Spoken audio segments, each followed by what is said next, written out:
My name's Olivia. I have recently qualified as a mental health nurse. My name is Millie. I'm 20 years old. I'm from Brighton and I'm studying film production at Solent University.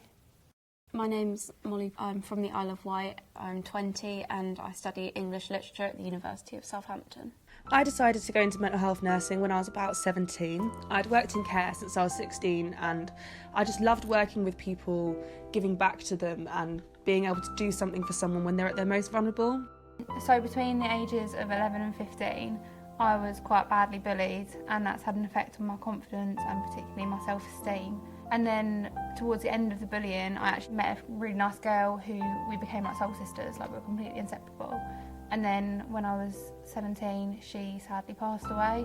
And then shortly after that, I was diagnosed with depression and anxiety.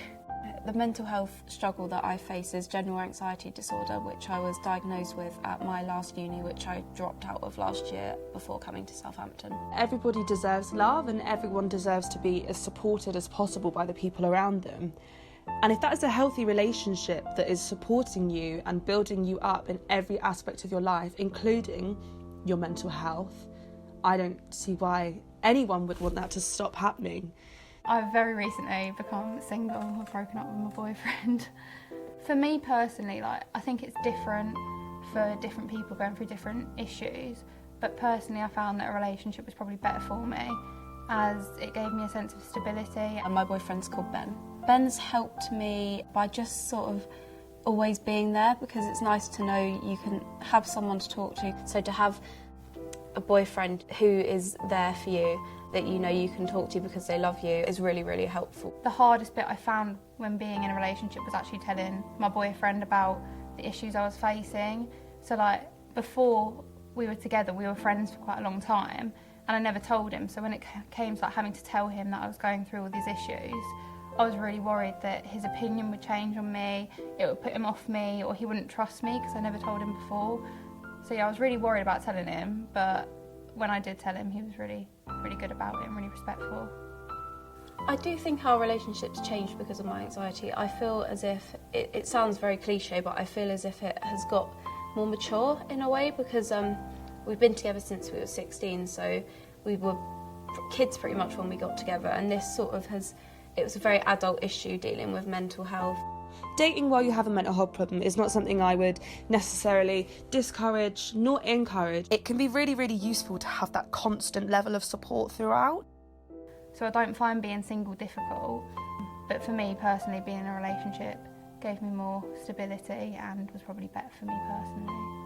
I definitely wouldn't have coped as well without Ben, because he very much gave me the confidence to reapply to unis after I dropped out of my last one, because after I left Kent, my last uni, I sort of felt I was just a useless dropout and that no other universities would want me and there was no point reapplying. He always said to me, no, you can do it, you have got the confidence to do it, you just need to find it again, you need to find yourself again. And if I hadn't have had Ben alongside obviously my family and my friends telling me that, I don't think I would have been able to regain the confidence in myself to be able to reapply and start again and do what I really want to do. So I'm worried for my future because I don't know what I want to do, and that in turn can make my depression and particularly my anxiety quite hard.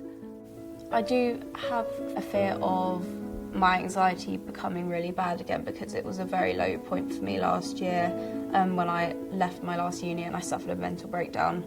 I do fear that coming back and taking over me again, but at the same time I feel like I've got enough of a support system in Ben and my family and my friends and my university to sort of combat it and keep it contained so it doesn't reach that level again. I do hope for the future that in terms of everyone and mental health in society, that it's going to be taught more in schools and it's going to be less of a taboo subject and something that people are more open about talking about, and then the stigma and the negative connotations of having a mental health issue will hopefully kind of relax and not be as prominent.